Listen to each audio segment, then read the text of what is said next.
Assalamualaikum warahmatullahi wabarakatuh. Jadi bagi anak-anak Ibu kelas 12 IPS 1 di tanggal 25 Agustus hari Selasa ini, kalau memang masih belum bisa langsung ikut di Zoom, bisa lihat penjelasan Ibu di sini. Oke. Lanjut langsung aja ke materinya. Jadi di sini kita bakalan masih ngebahas tentang pengelolaan keuangan negara. Jadi belum kekuasaan kehakiman, kita masih pengelolaan keuangan negara. Nah, di minggu lalu kita sudah ngebahas ini ya kan, udah masalah keuangan negara itu apa, mekanisme pengelolaan keuangan negara itu gimana, lalu siapa yang paling bertanggung jawab dalam mengelola keuangan negara. Nah, kita ingat-ingat sedikit. Jadi di sini adalah gambaran mekanisme dari pengelolaan keuangan negara. Nah, jadi siapa sih kira-kira orang atau mungkin jabatan yang paling bertanggung jawab dalam mengelola keuangan negara?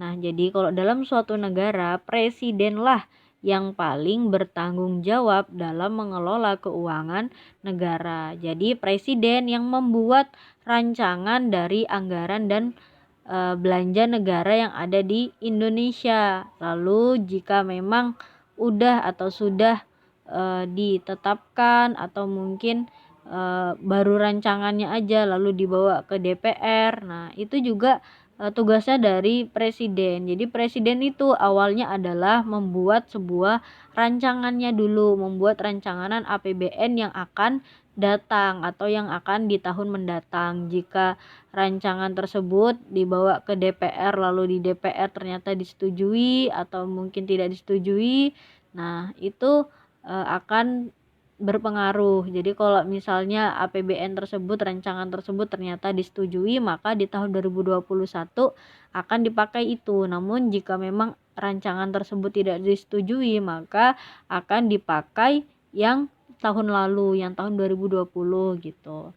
Nah, dalam membuat rancangan anggaran dan juga belanja negara itu bukan hanya presiden atau DPR aja yang melakukan evaluasi atau dimusyawarahkan, tapi juga harus berdasarkan atau melihat pertimbangan dari tingkat daerah atau DPD tersebut gitu. Nah, jika memang ternyata APBN tersebut sudah disetujui nih bahwa akan dipakai di tahun 2021, maka uang itu akan dibagi atau dikuasakan atau akan diserahkan ke bagian pusat ini dan ada di bagian daerah tuh ini. Nah, kalau di bagian pusat itu terbagi menjadi dua macam, yaitu ada menteri-menteri keuangan, ada menteri yang lainnya. Nah, kalau menteri keuangan itu bertugas ganda, ya kan? Jadi dia sebagai penerima dari anggaran serta juga mengelola dari keuangan yang ada di negara kita, karena ya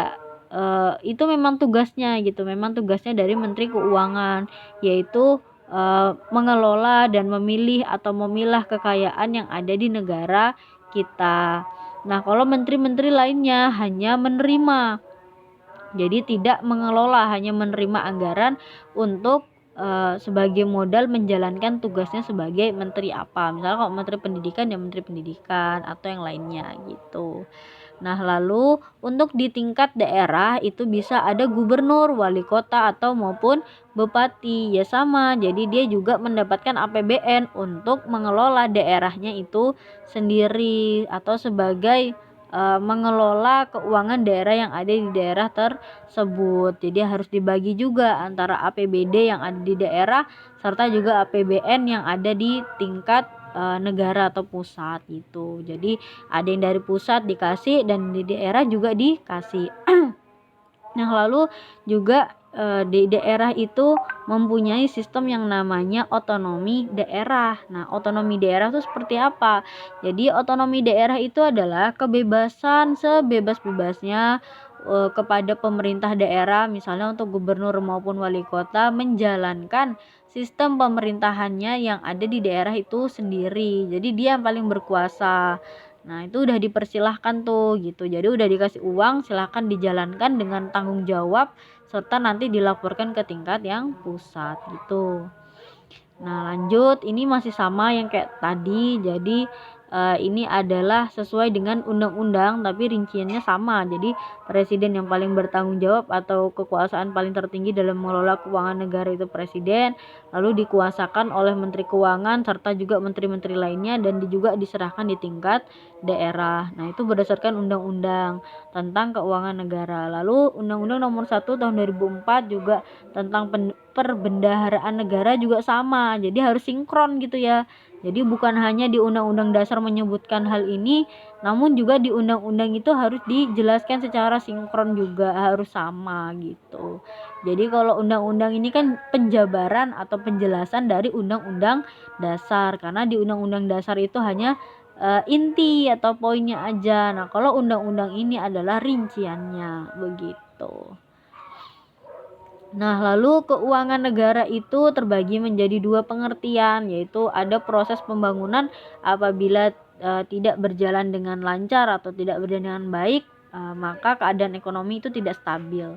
Nah, gimana nih menurut kalian? Bener nggak sih yang dikatakannya seperti ini, yang Ibu katakan seperti ini? Apakah memang proses pembangunan di dalam suatu daerah itu apabila tidak berjalan dengan baik, tidak berjalan dengan lancar, akan mengakibatkan ekonomi itu tidak stabil? Nah, silakan boleh dilihat-lihat lagi. Lalu di bawah sini ada komponen lembaga itu, atau komponen dalam suatu lembaga itu harus penting atau amat penting lah kedudukannya dalam menyelenggarakan negara. Ya itu udah pasti lah ya, so pasti itu udah pasti menjadi apabila lembaga-lembaga negara menjalankan kewenangannya dengan baik, maka juga akan terselenggaranya suatu negara itu dengan baik. Namun kalau lembaganya ternyata menjalankan tugasnya tidak sesuai dengan SOP, berarti ya penyelenggaraan negaranya juga kurang masih baik gitu. Nah, ini ada video sedikit, silahkan ditonton. Iya, tidak bisa, tidak ada file videonya. Aduh. Iya, nanti habis ini dilihatkan ya gitu. Nah, terus di sini ada salah satu unsur penting nih untuk kepentingan nasional, dan ada bagian-bagian yang berkaitan dengan pembangunan daerah dengan dipertimbangkan DPD. Nah, ini yang seperti saya bilang tadi. Jadi dalam membuat APBN itu harus berdasarkan kepentingan nasional nih. Nih di bagian atas nih, kepentingan nasional. Nah, itu adalah kepentingan umum. Maksudnya dalam membuat sebuah kebijakan, ya kan APBN kan sebuah kebijakan nih. Itu harus mementingkan keadaan umum gitu, mementingkan semua warga negara yang ada di Indonesia. Ya, mungkin kalau untuk di kondisi yang seperti ini, kondisi yang cukup memprihatinkan, biasanya pembangunan di daerah akan mulai diturunkan. Karena apa? Karena kita lebih memprioritaskan kepentingan nasional, yaitu memberantas dari yang namanya COVID-19 supaya cepat selesai gitu ya. Gimana caranya? Misalnya untuk bagian kesehatan, otomatis juga anggarannya jauh lebih besar untuk membeli apa? Untuk membeli vaksin, untuk membeli alat-alat ya untuk menangani kasus tersebut, entah mau beli masker, atau mungkin baju APB baju apa itu namanya? Baju yang buat penanganan COVID itu gitu. Itu semuanya juga butuh biaya, butuh anggaran. Nah, gitu. Nih, jadi di sini kita ngebahas lagi tentang BPK. Nih, jadi kalau misalnya di Jakarta atau pusatnya ini ada badan sebagai pemeriksa keuangan, nih BPK. Jadi BPK ini kira-kira menurut kalian perannya itu apa aja sih? Apa sih gunanya BPK tersebut? Nah, menurut kalian gimana nih? Apa itu BPK? Coba sambil diperkirakan kira-kira lembaga ini atau badan ini nih gunanya apa sih? Apa sih tugasnya mereka gitu. Nah, kalau sudah diperkira-kirakan, di sini ada penjelasannya. Nah, jadi peran BPK itu ada beberapa macam. Jadi peran BPK itu sebagai mengevaluasi dan juga melihat perkembangannya dari lembaga tersebut. Jadi lembaga ini bertugas untuk ya mengontrol atau mengevaluasi jalannya keuangan negara yang ada di Indonesia. Jangan sampai mungkin perekonomian atau keuangan yang ada di negara Indonesia ini malah merosot ya kan, terus-terusan mengalami masa krisis. Nah, itu jangan sampai. Jadi harus berusaha terus mencari solusi gimana caranya supaya tidak mengalami krisis gitu, berusaha. Lalu juga tugasnya ada bermacam-macam lagi, yaitu yang kedua mempertanggungjawabkan dari tugas BPK tersebut. Nah, jadi BPK itu juga jalannya itu enggak serta-merta seenaknya. Jadi pasti juga ada dipertanggungjawabkan.